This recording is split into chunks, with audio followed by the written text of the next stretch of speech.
प्रेक्षको, एक रात्री जेवू नका आणि दुसऱ्या दिवशी दुपारी 1 वाजता जेवायला बसल्यानंतर एक 10 मिनटं ताटात अन्न उशिरा पडू द्या. मग कळतं भूक काय आहे ते. याच भुकेमुळे जगात आणि भारतात सर्वाधिक मुलं मरतायत ही आजची परिस्थिती आहे. विषम चित्र इतकं भीषण आहे आपल्याकडे की एकीकडे जगातली सर्वात जास्त गलेलठ्ठ मुलं ही पण भारतात आहेत आणि दुसरीकडे सर्वात भुके कंगाल अशा मुलांची संख्या सुद्धा भारतात सर्वात जास्त आहे. हे इतकं विषम चित्र आहे. यामुळे ग्लोबल हंगर इंडेक्स यात भारतापेक्षा सुद्धा पाकिस्तान, बांगलादेश, नेपाळ यांची परिस्थिती या बाबतीत अधिक चांगली आहे. इतकं हे भूषण चित्र आहे. ज्या बँगलोरमधून याची सुरुवात झालेली आहे, ज्याला एक सॉफ्टवेअर कॅपिटल ऑफ इंडिया असं म्हटलं जातं, त्या बँगलोरमध्ये 1 लाख मुलं एक वेळासुद्धा जेवू शकत नाहीत. ही परिस्थिती देखील त्याच बंगलोर शहरात आहे. या पार्श्वभूमीवर आपल्याला अक्षय पात्र आणि मनू मेहरोत्रांनी जे आत्ता अप्रतिम प्रेझेंटेशन दिलं त्याचं महत्त्व निश्चित जाणवलं असणार आहे. Manuji, is that the way I can address you? Yes, thank you. Don't call me Ji, but it's okay. Manu ji, Prabhupad ji ने कुछ बच्चों को झगड़ते हुए देखा एक रोटी के टुकड़े के लिए, जो कुत्तों के साथ भी लड़ रहे थे ताकि उन्हें वो रूखी सूखी रोटी का एक नेवला मिले. वो उनकी प्रेरणा थी. वो एक वेदना से सहवेदना का जन्म हुआ. आपकी जिंदगी में ऐसा क्या था? आप तो प्रभुपाद जी नहीं थे, लेकिन एक कॉरपोरेट जिंदगी खत्म होने के बाद आप इस काम में क्यों जुड़ गए? क्या उसका टर्निंग पॉइंट क्या था? उसका टर्निंग पॉइंट एक्चुअली ऐसा था, जैसा कि मैंने बताया कि रिटायरमेंट के 2 महीने पहले मेरे एक मित्र ने मुझसे पूछा कि रिटायरमेंट के बाद क्या करने वाले हो. तो जैसा मैंने कहा कि मैं तो अपनी फैमिली के साथ टाइम बिताऊंगा, वेकेशंस पे जाऊंगा, कुछ किताबें पढ़ूंगा जो मैं पढ़ नहीं पाया हूँ इतने साल. तो उन्होंने मेरी बात सुनी, बोले कि अच्छा ठीक है, एक दिन तुम मेरे साथ चलो, मैं तुम्हें कुछ दिखाना चाहता हूँ. तो मैंने कहा ठीक है. और मेरे को कुछ आइडिया नहीं था कि वो मुझे कहाँ ले जाएंगे, क्या दिखाएंगे. तो एक दिन मैंने उनसे कहा कि आज मैं फ्री हूँ, आपके साथ चलने के लिए तैयार हूँ, आप चलते हैं, आप क्या मेरे को दिखाना चाहते हैं. तब उन्होंने मेरे को अक्षय पात्रा का महाराष्ट्र का पहला किचन, जो कि थाने में 3000 बच्चों के लिए स्थापित हुआ था, वो वहाँ पर ले गए मुझे. तो मैंने देखा बहुत साफ सुथरा अच्छा किचन है. रास्ते में उन्होंने मेरे को कुछ नहीं बताया. वहाँ पर बड़ा बहुत ज़्यादा क्वांटिटी में खाना बन रहा है. मैं देख के बहुत इम्प्रेस हुआ. बोले आओ दिखाता हूँ तुम्हें कुछ और फिर मुझे वो एक स्कूल में, गवर्नमेंट स्कूल में थाने में ले गए. वहाँ पर जो मैंने बच्चों की हालत देखी, जिस कपड़ों में, जिस हुलिये में वो बच्चे आए हुए थे, इमीडिएटली देखकर मुझे पता लग गया कि ये बच्चे पढ़ने से ज़्यादा ये खाने के लिए आए हैं. और जब थोड़ी देर में उस थाने वाले किचन से उस स्कूल में खाना पहुंचा, तो जिस तरह बच्चों के चेहरे पर एक मुस्कुराहट, एक अच्छी चमक वो देखी, और जैसे बच्चे लाइन में लगकर खाना खा रहे थे, मेरा दिल देखकर उसी वक्त एकदम से बोला कि मेरे को इसके लिए कुछ करना चाहिए. क्या बात है. हर एक के ज़िंदगी में ऐसा एक टर्निंग पॉइंट आता है. और है ना सर, मैं जैसा मैंने बताया, रिटायरमेंट के 4 दिन बाद, just 4 days after my retirement, मैं इस कंपनी से जुड़ गया. मैंने कहा कि मेरे को कुछ करना है तो अभी से स्टार्ट करना है, इसमें टाइम वेस्ट नहीं करना. वाह, क्या बात है. प्रेक्षको, भूक आणि गुन्हे यांचं फार जवळचं नातं आहे. किंबहुना भूक ही अनेक गुन्ह्यांची जननी आहे. भूख का जो नाता है गुनहगारी से, जो गुनहगार पैदा होते हैं उससे. जिन स्कूलों में आप ये खाना पहुंचाते हो, उनको तो एक बार आप खाना दोगे. एक आलोचना ऐसे भी हो सकती है, क्योंकि जन्म से पत्रकार हूं तो मुझे आलोचना का मुद्दा तो ढूंढना ही पड़ेगा, और वो ये है कि ऐसा फोकट में खाना देने से बेहतर है कि आप कोई स्किल क्यों नहीं देते जिसके कारण वो खुद कुछ कमा सके. Instead of giving a fish, why don't you teach them how to fish. Akshaya Patra जो मिड डे मील स्कीम चला रहा है वो प्राइमरी और अपर प्राइमरी बच्चों के लिए है. इसका मतलब जो बच्चे क्लास 1 से लेकर 8वीं कक्षा तक पढ़ते हैं. तो सर यहाँ पर वो बच्चे अभी इतने छोटे हैं, उनको बेसिक अंडरस्टैंडिंग अगर हो गई तो 8वीं कक्षा के बाद उनका स्किल लेवल और ये सब भी किया जाएगा. और मैं आपको बताऊं, अक्षय पात्रा का आपका सवाल बिल्कुल सही है. नेक्स्ट स्टेप यही है कि एक स्कूल स्किल डेवलपमेंट के लिए खोला जाए, जिसका एक पायलट प्रोग्राम ऑलरेडी आसाम में चल रहा है. आप एक दिन में पूरे हिंदुस्तान में कितने बच्चों को खाना खिलाते हो? How many meals you prepare during a day? So 20 lakh meals, 2 million meals every day.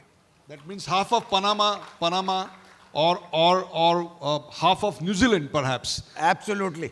That's the kind of.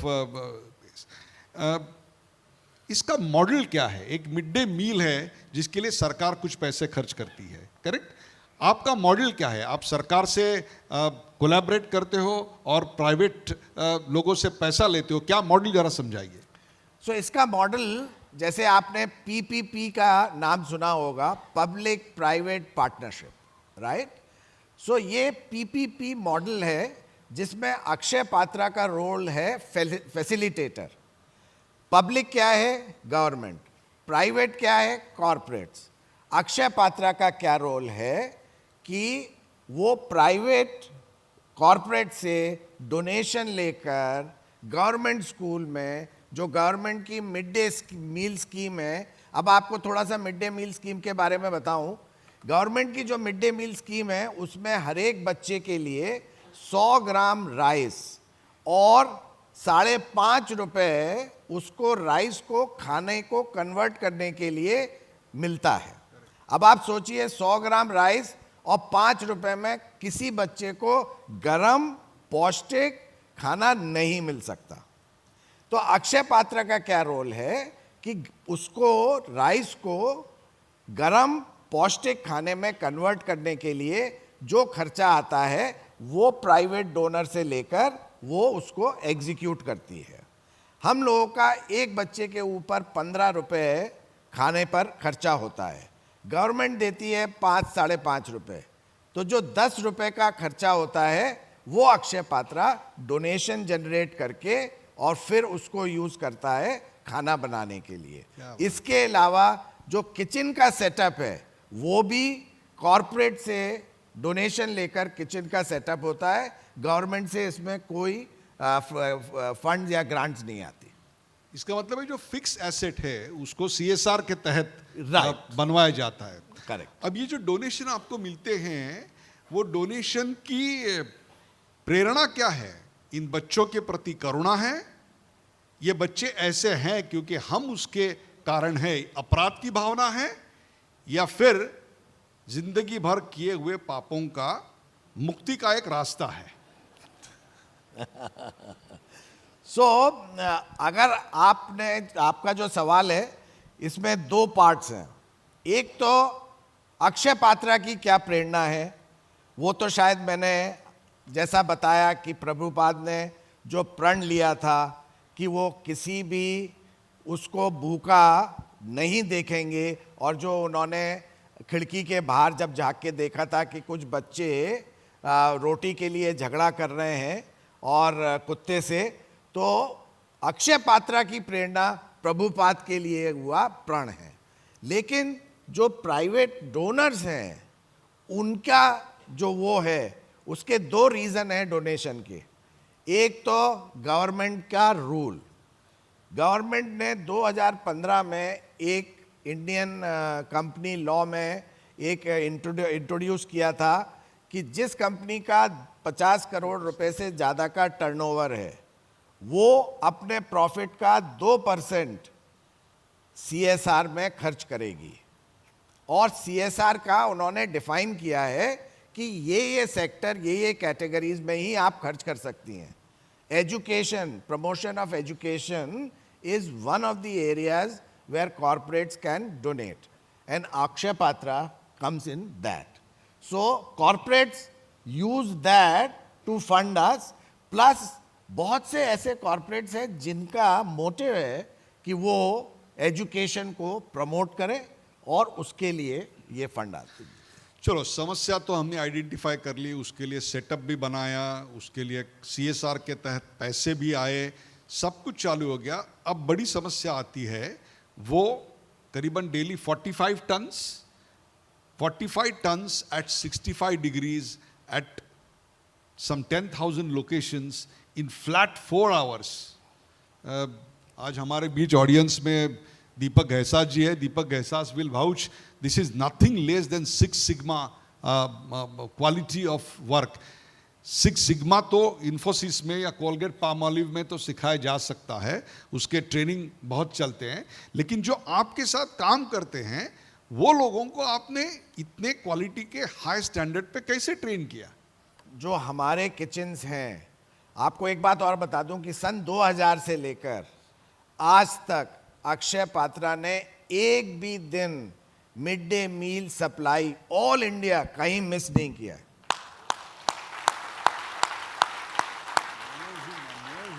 ऐसा एक भी दिन नहीं आया जिस दिन ऑल इंडिया किसी भी जगह अक्षय पात्रा खाना पहुंचाने में असमर्थ रहा है। तो इसका जो आंसर है कि हम लोगों का भी इंटरनल स्किल डेवलपमेंट प्रोग्राम है, TPM है। अब मेरे जैसे लोग जो कॉरपोरेट में ऑलमोस्ट 38 इयर्स काम कर कर अगर इस ऑर्गेनाइजेशन से जुड़े हैं, तो जो अच्छी अच्छी प्रैक्टिसेस हैं कॉरपोरेट की, वो हम लेकर यहाँ पर इम्प्लीमेंट करते हैं। और मेरे जैसे बहुत से लोग अक्षय पात्रा के साथ जुड़े हैं ऑल इंडिया, जो कि कॉरपोरेट की बेस्ट प्रैक्टिसेस लाकर यहाँ पर अप्लाई कर रहे हैं, जिससे ये मुमकिन हो रहा है। भाई साहब, अगर आपको ये जम सकता है तो इतने 1000 करोड़ रुपया खर्चा करके सरकार के अफसर बैठे हैं, उनका मिड डे स्कीम की इतनी धज्जियां क्यों उड़ती है? हमको मीडिया को लिखने के लिए इतना फॉर्डर मिलता है कि पूछिए मत। ये भी सवाल आपका बहुत अच्छा है और ये बड़े अफसोस की बात है कि है ना, अक्षय पात्रा जैसी ऑर्गेनाइजेशंस जो कि हिंदुस्तान में और एक्सपेंड कर सकती हैं, राइट, बट हाँ कुछ दिक्कतें हैं जो शायद मैं अभी शेयर नहीं कर पा रहा हूँ आपके सामने, जिसकी वजह से ये स्कीम और स्केल पर नहीं बढ़ पा रही है। आप बच्चों को चलिए खाना तो देते हो, लेकिन जिस इस्कॉन के तहत ये सब हो रहा है, वो इस्कॉन का जन्म और उसके कार्य का विस्तार और कारण युगंधर कृष्ण के विचारों को पहुंचाना है।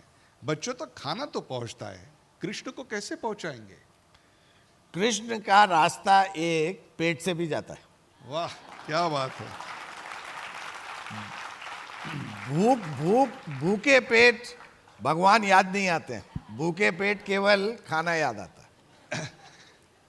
देखो, कर्नाटका में अगर खाने जाएं तो एक थाली अलग बनती है, असम में जाए तो अलग बनती है, आप थाना में महाराष्ट्र में बनाओ तो अलग है, पंजाब में जाओ तो वहाँ रोटी के अलावा कुछ नहीं है। तो ये इतनी वैरायटी आप कैसे मैनेज करते हो? क्या करते हो उसके लिए? क्या सभी को एक ही खाना है?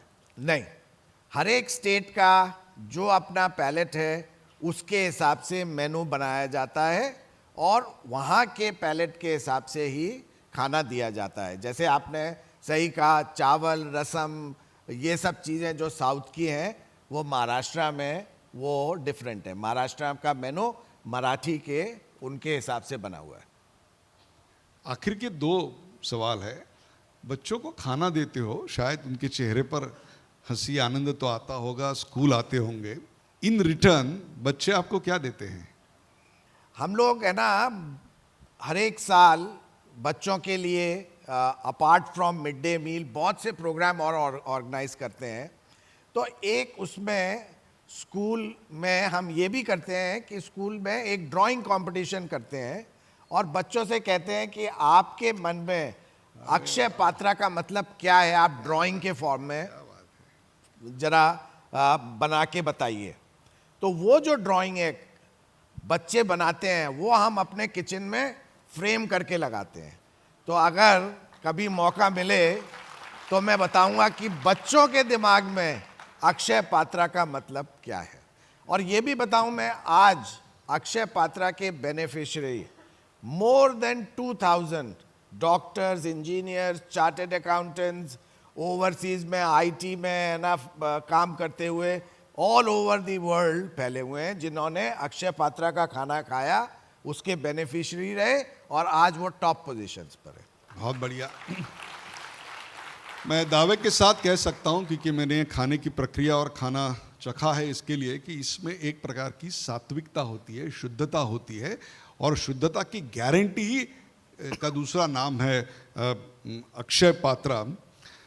30 साल के कॉरपोरेट जीवन ने आपको बहुत कुछ दिया। आप दुनिया घूमे होंगे, घर बनाया होगा, बच्चों को पढ़ाया होगा, एक आर्थिक स्थैर्य आपको मिला। तो 30 साल में आपको क्या मिला ये तो हमको दिखता है। उसके बाद 4 दिन के बाद जो जिंदगी शुरू हुई, उस जिंदगी ने आपको क्या दिया? सेटिस्फैक्शन। वाह। मुझसे ज्यादा सेटिस्फाइड आदमी शायद मैं सोचता हूं कि नहीं है। मेरे को लगता है कि जो मैंने 38 साल के कॉरपोरेट लाइफ में किसी कंपनी को प्रॉफिट बढ़ाने के लिए अपनी स्किल यूज करी, आज मैं वो नॉलेज किसी बच्चे की लाइफ के लिए इम्पैक्ट करने के लिए यूज कर रहा हूं। इससे बड़ा सॅटिस्फॅक्शन और कुछ नहीं हो सकता। प्रेक्षको, यांच्या कामाचं आणखीन एक महत्त्व सांगतो आणि ते म्हणजे कोविड काळामध्ये यांच्या किचननी ज्या गावात यांची किचन्स आहेत त्याच्या पंचक्रोशीतल्या हजारो लाखो अशा लोकांना बिनबोभाट जेवण पुरवलं की जे कदाचित भुकेमुळे गेले असते। कोविड काळामधले यांचं जे काम आहे ते कोविड काळातलं काम हे मिड डे मीलपेक्षा अतिशय महत्त्वाचं होतं। अन्यथा अनेक गावं ही भुकेने तडफडली असती आणि तिथे खूप मोठ्या प्रमाणावर दंगली झाल्या असत्या। तो सर वो कोविड के लिए मैं एक जरा सा बताऊं कि हिंदुस्तान भर में कोविड टाइम में अक्षय पात्रा ने 27 करोड़ खाने बांटे। वाह। महाराष्ट्र में हम लोगों ने 1.2 करोड़ खाने बांटे। यहाँ से जो लेबर माइग्रेट करके जा रही थी ट्रेन्स में, हम लोगों ने 70,000 फूड पैकेट्स उन लोगों को बांटे हैं जिससे कि वो रास्ते में भूखे नहीं रहे। वाह। प्रेक्षको, एका संवेदनेतून सहवेदनेचा जन्म कसा होतो आणि त्यातून कार्य कसं उभं राहतं याचं अक्षय पात्र हे उत्तम उदाहरण आहे। IITचा एक इंजिनियर तयार करायला दरवर्षी 5 ते 6 लाख रुपये सरकारचे खर्च होतात आणि त्याबद्दल जर आपल्याला अभिमान असेल तर शाळेत न येऊ शकणाऱ्या आणि गुन्हेगार बनू शकणाऱ्या प्रत्येक मुलाच्या तोंडी घास भरवण्याचं कृत्य करणारं अक्षय पात्र आणि त्यावरचा खर्च हा देखील तितकाच स्वीकारार्ह आहे, म्हणून त्यांचं कौतुक झालं पाहिजे। लक्षात घ्या, यांच्या कामाचं महत्त्व लक्षात घ्या। ती परिस्थिती स्वतःवर आली असा विचार करा। रात्रीचं जेवण नाही, सकाळी चहा नाही, सकाळी नाश्ता नाही आणि धावत पळत धूळ भरल्या पायांनी तुम्ही शाळेमध्ये जाता आणि टीचर तुम्हाला physics, chemistry, maths, simultaneous equations and Pythagoras हे शिकवायला लागतो आणि पोटातली आग तुम्हाला फोकस करू देत नाही। याचं कारण दुपारचं जेवणसुद्धा दुसऱ्या दिवशी मिळेल की नाही याची गॅरंटी नसते। तेव्हा इतक्या वर्षात एकही दिवस अन्नाची वेळ आणि गुणवत्ता न चुकवलेल्या अक्षय पात्रचं काम किती महत्त्वाचं आहे ते आपल्याला कळेल. मनुजी, टेम्पल से आई हुई सबसे बेहतरीन चीज अगर हिंदुस्तान में क्या है तो वो अक्षय पात्र है. और एक दूसरा, ये दुनिया की सबसे बड़ी मिड डे मील योजना है जिसके ऊपर मेड इन इंडिया का स्टैंप लगा हुआ है. सही बात. एक टर्निंग पॉइंट हर एक की जिंदगी में आता है जिससे जीवन सुनहरा बन जाता है. मनु जी के जीवन में वो अक्षय पात्र का दिन आ गया और जिंदगी पूरी बदल गई. उनको अगले काम के लिए शुभेच्छा देते हुए सिर्फ यही गुजारिश करूंगा कि ऐसा क्षण आपकी जिंदगी में जल्द आए. असा क्षण तुमच्या आयुष्यात लवकर यावा ज्याने उर्वरित आयुष्याचं औक्षण होऊन जावं.